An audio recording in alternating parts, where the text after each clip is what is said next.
Hello, my name is Mari Plouffe. I'm 80 years old and I've been doing somatics for 20 years.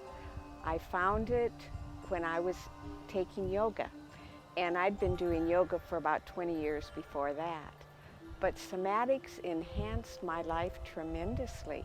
It changed everything about my doing yoga because it taught me to go inward, and it taught me to pay attention to how I moved and how I felt, and the feelings that I learned about myself just enhanced every yoga posture for me.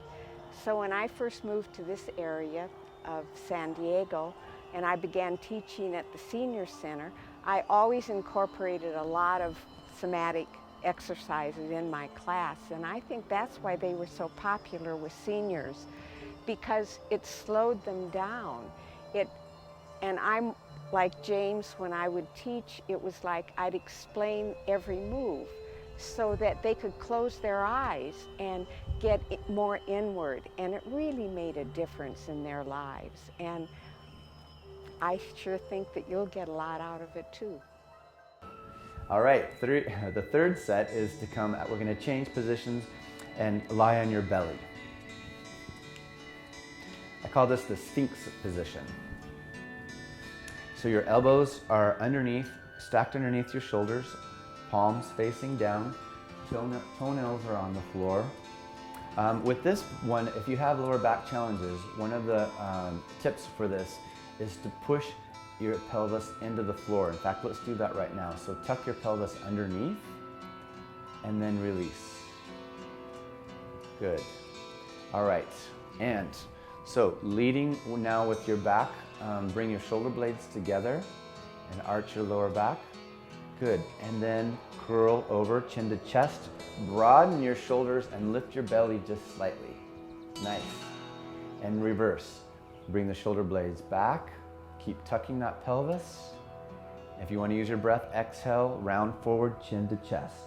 This is a smaller movement than the previous two movements, so do your best. Eyes are closed, take your time, move really slowly. Elbows or shoulders squeeze together. And now broaden the shoulders, chin to chest. Bring the belly button in. And one more time. If this is your first time doing it, this might feel a little awkward because it's so small. So just see if you can notice the subtle sensations and differences. And pressing through the elbows, round the shoulders, chin to chest. Come back to neutral. Good job. And then come to hands and knees. This is our last set. You're doing great. All right, so to set up this position, the knees are directly underneath the hips and the arms are directly underneath the shoulders. Fingers are spread wide like starfish and the neck is nice and long. So let's start with an inhale and then exhale, round your shoulders. Tuck your chin to the chest and lift the belly button. Good. And then inhale, slowly come up, arching the lower back, bring the shoulder blades down your spine, and just do this on your own at your own pace. If you're using a breath, this is the exhale, rounding the shoulders. On the inhale, shoulders come back. So in traditional Hatha yoga, this is called cat-cow. This is the cow portion. And then as you're rounding your shoulders, also pressing through your fingertips, this is the cat. This is wonderful to do. You can maybe a few more times on your own. Feel your spine, feel the mobility of your spine. Continue pressing through those fingertips so that you can protect your wrist. You can actually press through the tips of your fingertips. And one more time. Nice deep breath in. This is wonderful to relax and open and strengthen all the muscles surrounding your spine. Great. And then come into a child's pose for integration. So if you bring your big toes together and bring your hips back towards your heels and then your forehead down towards the floor. And if your forehead can't touch the floor, an option is to stack your fists and rest on the back of your top hand. So that was a lot of instruction, so I invite you now in this position to just relax and let go of all the instructions.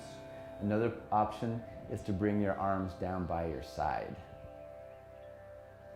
For some people, you may not be able to get your hips down towards your heels, and there's an option to bring a pillow underneath your hips. Also, another tip in this position is if you have challenges with your knees, you can double up your mat if you're using a yoga mat, or you can use a blanket underneath your knees. If your head still can't touch the floor, then you can just make sure, please, that your neck is relaxed and your shoulders are relaxed. This is meant to be a restorative position, meaning finding your best to just let go and relax.